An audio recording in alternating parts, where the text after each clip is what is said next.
很多人说摄影是光的艺术，是把钱花光的艺术吗？我们今天要来为大家介绍摄影棚最常使用的控光配件之一——柔光罩。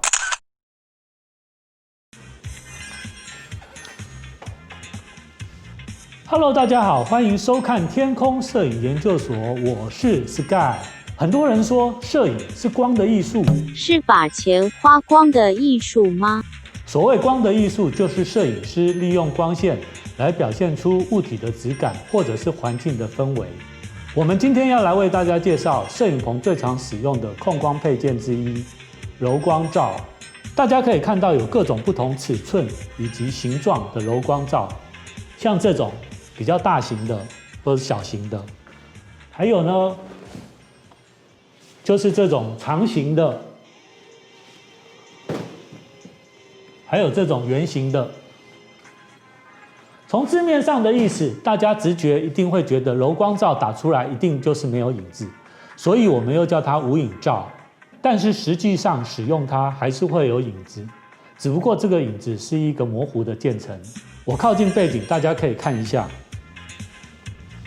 在这个边边还是有一个微微的渐层影子，毕竟它还是直射光，只不过是利用一个灯箱再加上一层柔光布。在某些品牌的灯光上，你还可以加上这样子的小遮罩，把直射光的部分遮住，让它变成一种慢射光的效果，也会降低影子的产生。然后大家可以看到这两个不同尺寸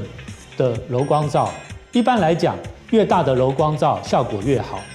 但是碍于场地的限制，有时候我们只能用比较小型的柔光罩。然后还有这样子圆形的柔光罩，这样子圆形的柔光罩的好处就是在眼睛的反射，它会变成一个圆形的圆点，也就是我们所谓的眼神光。而且它在设计的时候是经过计算光线折射的角度，所以可以聚合光线往前输出。但是一般在打眼神光的时候，我更喜欢用银色的反光伞。在下集的 YouTube 里面，我会再为跟大家介绍各式各样的伞罩以及使用的小技巧。再来还有这样子长形的柔光罩，这样子的柔光罩最适合拍摄人物，不管是你打侧面光或者是拉轮廓线，它都可以打出非常匀称的一条侧面光线。你可以把它摆在地上，或者悬吊起来打在背景上，它在背景上也会形成一个比较匀称的光线渐层。另外，你也可以在无影罩前面加上这样子的黑色网格，它就变成了蜂巢柔光罩。这样子的光线除了可以柔化光影的线条之外，也更具有聚光的效果，而不会打到背景上。我们现在把它拆开看看。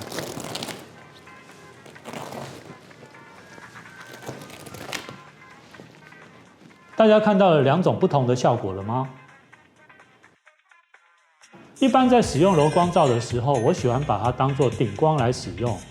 这样子会增加脸部的立体感。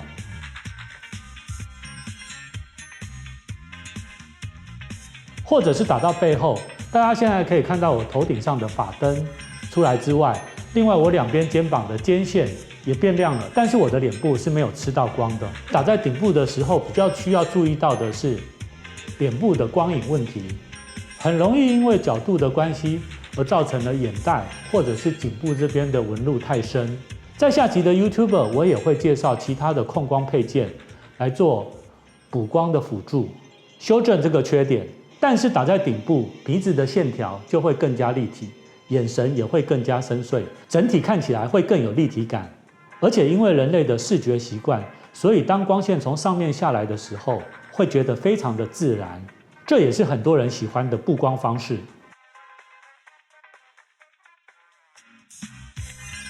你如果觉得阴影太重，就尽量的把灯往前移，这样子也会改善很多。最后是使用柔光罩的小技巧，使用柔光罩一定要尽量靠近柔光罩，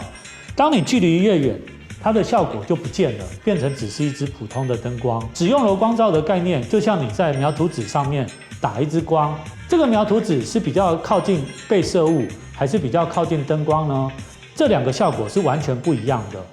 还有就是前面的柔光布，常常会因为使用久了而变得黄黄的。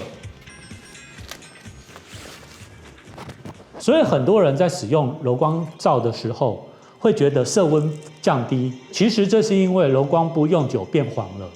好了，以上就是我今天为大家介绍摄影棚最常使用的控光配件之一——柔光罩的使用方法以及一些小技巧。之后我也会为大家介绍其他的控光配件，如伞罩、蜂巢罩等等。最后再把所有的控光配件综合起来使用，拍摄一集最基础的布光方式3点光法。我也会把连结放在下方，请大家记得订阅我并开启小铃铛，还有按赞及分享哦。谢谢大家，拜拜。